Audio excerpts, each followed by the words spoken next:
Welcome to Untitled TV and the unboxing of the Fujitsu Lifebook U904 Ultrabook, which is one of the slimmest and sleekest ultrabooks out there, and I think one of the, again, only ones that have even a 4G modem integrated. So LTE UMTS is inside, not only Intel inside like it says on the front, and we have also all kinds of technical specs here on the back, which you probably cannot read right now, but this is the i7 version with the 4600U processor inside, 10 gigs of RAM because there's 2 gigs of RAM on board, and upgraded that with an 8 gig stick.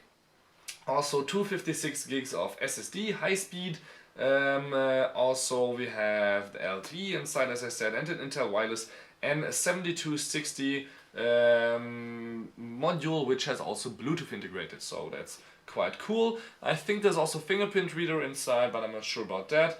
And there's actually 18 gigs of hard drive space reserved for recovery, so yeah, you can easily recover, but there's also DVD inside, so don't worry about that. But there's no DVD drive inside, so that might be a problem. So opening up is a breeze, it's quite easy, and otherwise here actually the box itself is not that yeah, interesting. White says Lifebook and Fujitsu on it. So let's just open up the box, and we have also the Toshiba Z30 here for comparison, so you guys can see the difference between, I think, the two best business ultrabooks out there right now, because you don't need any adapters, for example, for RJ45, which means you don't need an adapter for your network cable, but for example there's no VGA on this one, and the Toshiba has a VGA and smart card reader, so we'll see who wins. So when you open it up, you have two little boxes here. You can easily just slide them out, accessory box like that.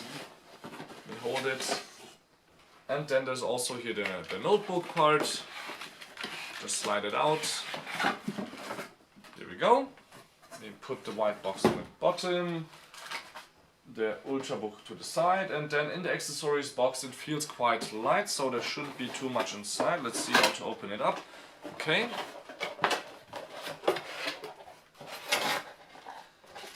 So some reading material, DVD and everything, and also a PSU, and that's actually it. So let's just throw that down there. Now again, my criticism here, I hate these big bulky cables, but I guess that's for security reasons, so our house doesn't burn down when there is the conversion from 110 volts to 19 volts at a 65 watt output, 3.42 amps actually. So yeah, this is a worldwide 100 to 240 volt little PSU. Looks really cool, amazing, small, works probably fine. You can see here, cable is probably also long enough and strong here on the end, but this cable should be like that. I would say Apple does it, Sony does it now, and Asus, for example, probably, I think even also Samsung has a really small PSU. Get rid of these big cables, please, companies. But yeah, let's move on. I won't read the manual to you, don't worry. I just want to open this little fella up to show you guys that there is not only the manual inside, but also, for example, here is microfiber cloth, which is quite handy to just put on the keyboard, and then it doesn't press against the display, and you don't have those annoying display or keyboard marks on your display. And you can of course also clean up the touchscreen, which is actually WQHD, which means 3200 x 1800 resolution. So manual, warranty information, and quick start guide. Quick start guide means yes, you should plug it into the power. Didn't figure that, huh? What ports do we have? Yeah, for example, you can plug in on the USB or, yeah, who guessed it, printer, and turn on the device with the on button. I love these manuals, but yeah, there's people out there that need these, and then okay, but this they won't understand, it's all in Japanese. Okay, let's put this also here to the side. There's a recovery DVD, as I said, so you don't need to use those 18 gigs up there for Windows 8.1. OOM activation 3.0 required.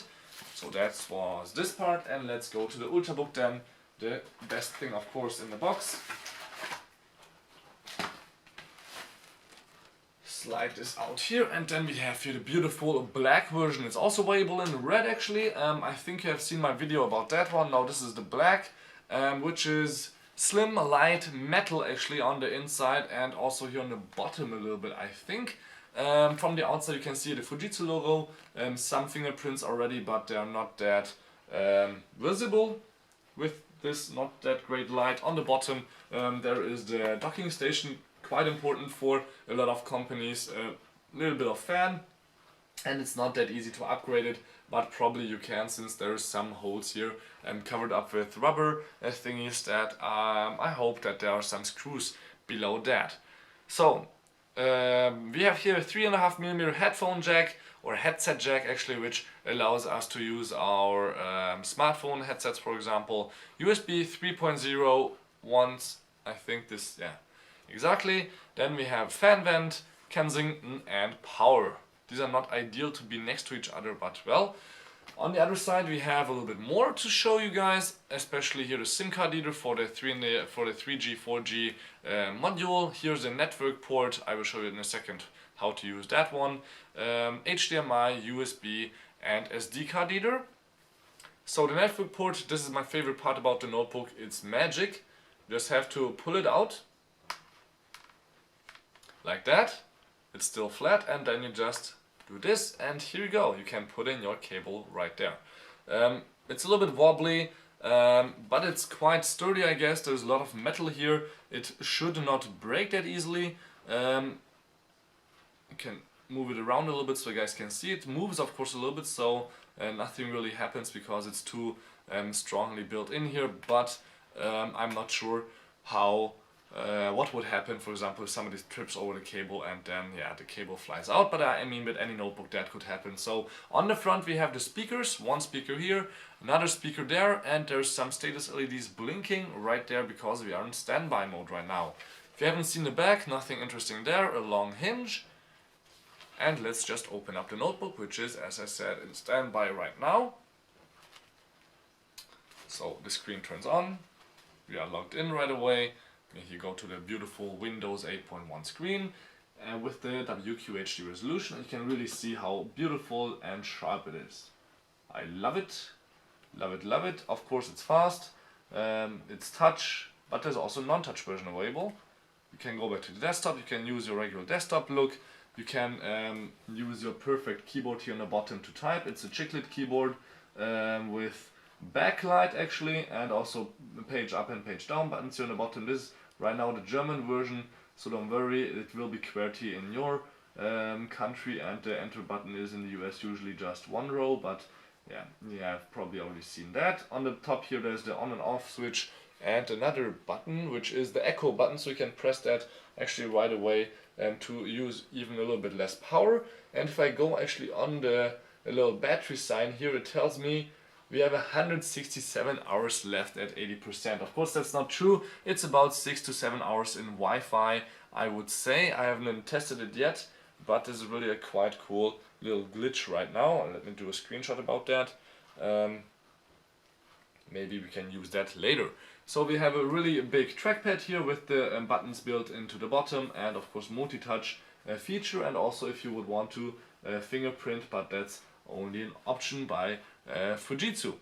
The webcam is right on the top, and on the bottom there's also microphones right here and completely on the other side. That's quite interesting for noise cancellation, but probably it works. We will try that out also. But this is just a short unboxing, so this is it from the device itself. Let's compare it with old school 13.3 inch notebook, which I want to show you guys because it has really slim bezel. You have seen it, a 14 inch screen and a 13.3 inch device. Actually my old HP ProBook from just 3 years ago that I got from school is not only the same size, but it's actually even half a centimeter wider here on the side.